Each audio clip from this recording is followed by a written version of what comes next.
When you told him what you just did is rape, he said, how can it be rape? We're in a relationship. But was I ready? That's the question. Yes. Did I say, yes, I'm in the mood? I didn't. I kept saying, no, stop it, stop it. You pin me down and you're doing whatever it is. And you're smiling. Say, don't worry. And you're kissing whilst I'm crying. Like, that means you're a rapist. And I had to leave. I had to leave that relationship. Yeah. I had to. I fought my way out of that relationship because he even locked me up in the house, in his house, for some days until my sister Sonia came to find me.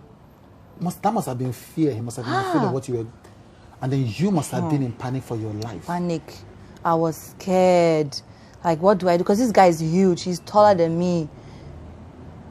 And imagine somebody pinning you down. He can raise you like this against the wall. Like, you'll be against the wall and you can't do anything. And you can just imagine. And guess what? He was every day. Oh, my God. Oh, yeah. And I'm not happy. You are saying that I'm not happy, but every day he wanted to do something. That is rape. And you know, in those kind of cases, you cannot even explain. Who do you go and tell? Who is going to come and fight for you at that time? You're naive. You don't think about it. But ladies, you can report it now.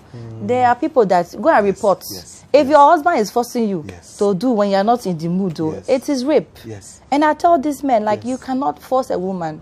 You know, when I'm even dating people and I'm having conversations and asking questions, because when I'm dating, I like to ask questions a lot. I want to know your mindset. If I speak to a guy and he tells me that, oh, when you're not in the mood, what if I'm in the mood? I'm like, I don't care. You're moodless. I am not in the mood. Take your mood I look away. at you as a rapist immediately because that means you want to force me. But it's a mental thing. Yeah. You have your mind, body, and soul has to be prepared to receive and make love. Someone close to my sibling asked him. They asked him that, is your sister still married? Like, because I've been seeing her husband in an apartment that he's just rented for a lady, and the lady is pregnant. There was some sort of betrayal. Like, you have money to rent for mistress, but you don't have money to rent for me, your wife. I wanted to be the one to rent it. That's going to be an insult for, you know how they say, oh, how can you be the one as a woman? So I have to wait for you, the man, to do it. But what hurt me most were the people that I called friends in the industry that were partying with them. That one pained me. When his mom called me, the mom said she had to speak with me to say that the event I was planning won't happen. I kept saying, no, stop it, stop it. You pin me down and you're doing whatever it is. And you're smiling. Say, don't worry. And you're kissing whilst I'm crying. Like, that means you're a rapist. He even locked me up in the house, in his house, for some days.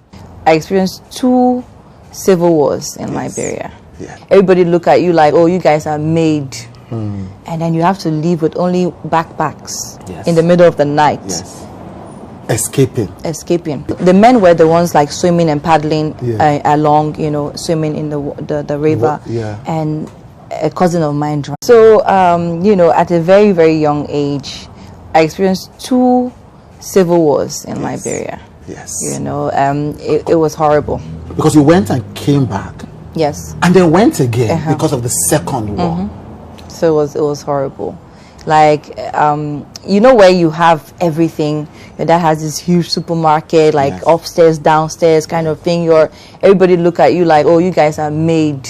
And then you have to leave with only backpacks in the middle of the night. Escaping war that is about to start in the morning.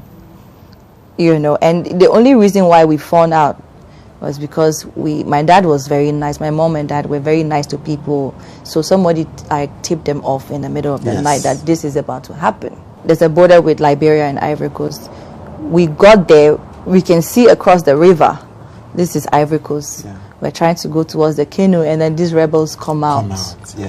And I just remember we're in the car. My dad was like, we should wait. The kids, everybody, and my mom should wait. You know, we should wait in there. And the men came out, my cousins, all of them, and my dad, and they went to talk to the rebels. So they knew one of the rebels that were like he was with the other guys, you know. And then they were talking back and forth. And the guy was like, give me all your money. Give me all your money. So, like, he wanted money and stuff like that. From what I remember, I just know my mom just handed over, you know, my sibling. I was like, she's getting down. So my mom got down and she just started, like, talking to the guys, like, but we know you, like, you've ate my food. One of the rebels who was dating a cousin. Oh, yes. So she was like, you've been to my house. I've given you food before. You have eaten. And this one, so why are you disturbing my husband? Like, that kind of thing. She went back and forth with them. And then the guys were like, no, if you don't give us it, we'll dig potatoes here. So dig potatoes, like, they want to shoot between your feet and then you're going to be jumping up and down, like. And we're just hearing, and then we, the kids, were like crying and we're holding each other, and it was horrible. I just remember that they were shooting between her legs. My mom was jumping, and my dad too was at the back because she was like protecting my dad. But we were in the car, and then they got to the point where they said, everybody down. So imagine we're girls. You can just imagine the thoughts running through my mom. My mom said she wanted to, like, just faint, like, today this will kill me if they try anything to my daughters. Yeah. You know that kind of feeling, right? And then jet bomber, those planes that can throw bomb down, was now flying. So the guys heard it. They said, take over, take over. Then they have this green leaf stuff that they make, like, out of leaves, and they cover the car.